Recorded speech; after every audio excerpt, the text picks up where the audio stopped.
Some people say that mass immigration into the United States can help reduce world poverty. Is that true? Well, no, it's not. And let me show you why.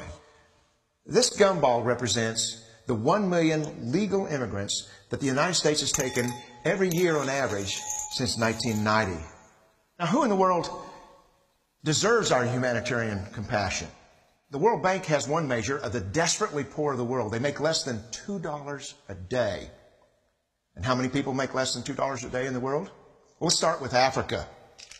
In Africa alone, there are 650 million people who make less than $2 a day. 650 million. And in India, another 890 million people, desperately poor. China adds another 480 million people, making less than $2 a day. And unfortunately, the rest of Asia has a heartbreaking 810 million people who the World Bank says make less than $2 a day. And finally, there's 105 million of Latin America's population that are desperately poor. All told, the World Bank says there are 3 billion people in the world. 3 billion people who are desperately poor, making less than $2 a day. That's 3,000 gumballs. And every year, we take 1 million and suggest that we've somehow made a humanitarian difference.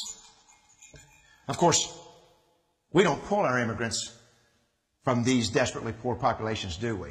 These people are too poor, too sick, too disconnected to make it here as immigrants. We tend to pull our immigrants out of the better off poor of the world. And Mexico tends to define the type of immigrant that we bring here because the plurality of people come from Mexico. And Mexico is poor. How many people in the world live in countries that have average incomes lower than that of Mexico? And the World Bank tells us that that number is these 3 billion plus another 2.6 billion people. 5.6 billion people in the world who live in countries with average incomes below that of Mexico. That's 5,600 gumballs. And so what is it that the elites are telling us? They're telling us that when we take this 1 million immigrants, that we somehow or another are tackling world poverty. And we have to do it regardless of the effect on our unemployed, the working poor, the most vulnerable members of our society, regardless of the effect on our natural resources. Even if we went by the most radical proposals in Washington, which are to actually double our immigration to 2 million a year, which would totally overwhelm our physical, natural, and social infrastructures, we couldn't make a noticeable difference. And we may be really hurting the impoverished people of the world because the million that we do take are among the most energetic, often the better educated, certainly the most dissatisfied people that if they did not immigrate would be the agents for change to improve the lot of all the people in these countries.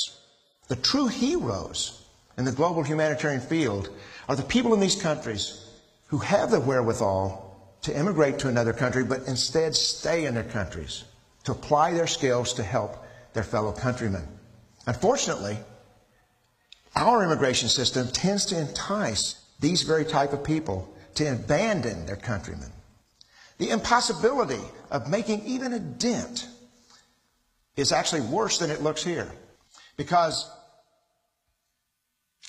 last year, when we took 1 million immigrants, these countries added, births over deaths, 80 million more people into the impoverished population.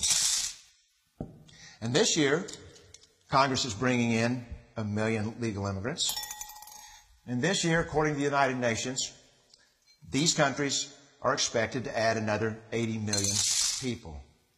And next year, you can be quite sure that Congress, unless stopped by the American voters, will bring in another 1 million immigrants. And these countries, unfortunately, will be adding another 80 million people. into these impoverished nations. We could take 5 million a year, but we'd never get ahead of what's happening in these countries. Not in this century. Don't you see? Immigration can never be an effective or significant way to deal with the suffering people of the world. They have to be helped where they live. 99.9% of them will never be able to immigrate to a rich country. There's no hope for that. They have to bloom where they're planted. The only place that 99.9% of these people can be helped is where they live. Let's help them there.